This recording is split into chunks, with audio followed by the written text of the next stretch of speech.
रामगढ़ में एक ऐसी पुरानी हवेली थी जिस हवेली में रात के वक्त भी दिन जैसा माहौल हो जाता था।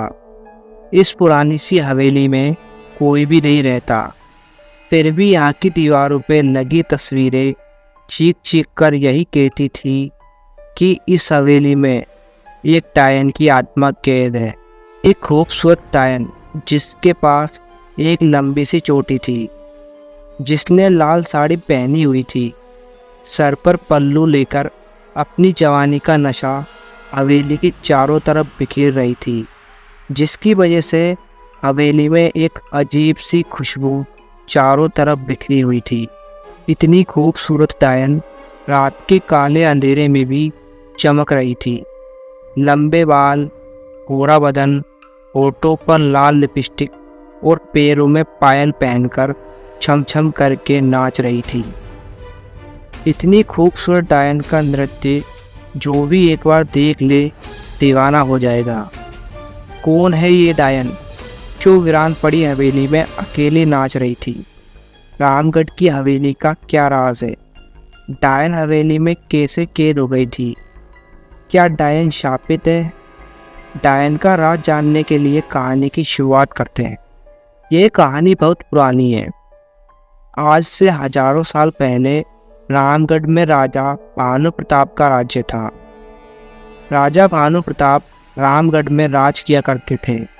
राजा बहुत दयालु थे। गरीब लोगों की मदद करना उनको बहुत प्रिय था। राजा ने 2 शादी की थी। राजा की पहली पत्नी का नाम माया और दूसरी पत्नी का नाम लक्ष्मी था। दोनों पत्नियां राजा की प्रिय रानियां थीं। राजा रानी लक्ष्मी से बहुत प्रेम किया करते थे। रानी लक्ष्मी बहुत दयालु थी, दिखने में भी बहुत ज़्यादा खूबसूरत थी, स्वर्ग की अप्सरा जैसी दिखती थी। और इधर रानी माया बहुत निर्दयी औरत थी। इनका बोलचाल बहुत ही कड़वा था। प्रजा रानी माया को ज़्यादा पसंद नहीं किया करती थी, क्योंकि रानी माया ने बहुत से मासूम लोगों को बिना गलती के फांसी की सजा दी थी। माया का एक भयानक रूप भी था। माया छुप छुप कर हवेली के बाहर जाकर काला जादू जैसी विद्या का प्रयोग करती थी। शैतानी शक्तियाँ हासिल करने के लिए माया काला तंत्र मंत्र जैसी विद्या का प्रयोग करके अमावस की रात को इंसान की बलि दिया करती थी। राजा भानु प्रताप को रानी माया की सच्चाई का पता नहीं था। रानी माया की सच्चाई लोगों को इसलिए पता नहीं थी क्योंकि आज तक जिसने भी रानी माया का असली रूप देखा है वह जिंदा नहीं बच पाया है। राजा भानु प्रताप की कोई संतान नहीं थी। राजा ने बहुत दान किए थे, पूजा पाठ भी कराए, फिर भी दोनों रानियां की गोद सूनी रह गई थी। राजा भानु प्रताप को इस बात की चिंता थी कि उनके मरने के बाद राजकाज कौन संभालेगा। राज्य का उत्तराधिकारी नहीं हुआ तो दुश्मन राज्य हमला करके हवेली में कब्जा कर सकते थे। एक दिन की बात है, हवेली में एक साधु बाबा आते हैं। बाबा को देखकर रानी लक्ष्मी बहुत खुश होती है। रानी लक्ष्मी साधु बाबा की बहुत सेवा करती है। खाने के लिए पकवान अपने हाथों से बनाकर बाबा को खिलाती है। रानी लक्ष्मी बाबा की खूब सेवा करती है। साधु बाबा रानी लक्ष्मी की भक्ति देखकर बहुत ज़्यादा प्रसन्न होते हैं। साधु बाबा रानी लक्ष्मी को एक सेब खाने के लिए देते हैं। साधु बाबा आशीर्वाद देकर कहते हैं, तेरी सूनी गोद जल्दी बढ़ जाएगी, तेरे घर में बच्चे की किलकारी गूंजेगी, तू जल्द ही माँ बन जाएगी।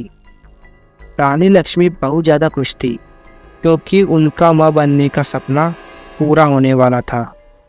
और इधर रानी माया तंत्र मंत्र का प्रयोग करके रानी लक्ष्मी को नुकसान पहुंचाना चाहती थी। दिन बीतने लगे थे।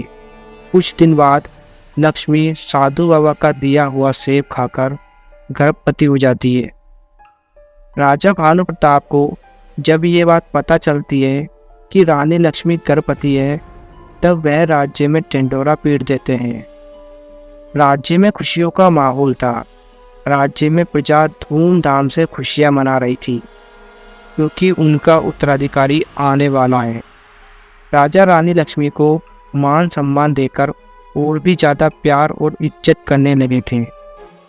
भानु प्रताप की बड़ी रानी माया बहुत ज़्यादा तकलीफ में थी, क्योंकि उनको खुशियाँ बर्दाश्त नहीं हो रही थी। माया रानी लक्ष्मी के मासूम से बच्चे को मारने का षड्यंत्र रचने लगती है। एक दिन माया ने रानी लक्ष्मी के खाने में जहर घोल दिया था। माया की किस्मत खराब थी, क्योंकि रानी लक्ष्मी ने जहर वाला खाना नहीं खाया था। अपने मकसद में कामयाब ना होने की वजह से रानी माया क्रोधित हो जाती है।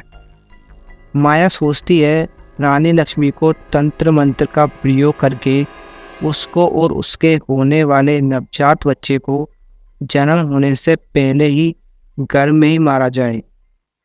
रानी माया अंदर ही अंदर घुट रही थी। रानी माया तंत्र मंत्र विद्या का प्रयोग और भी अधिक करने लगती है।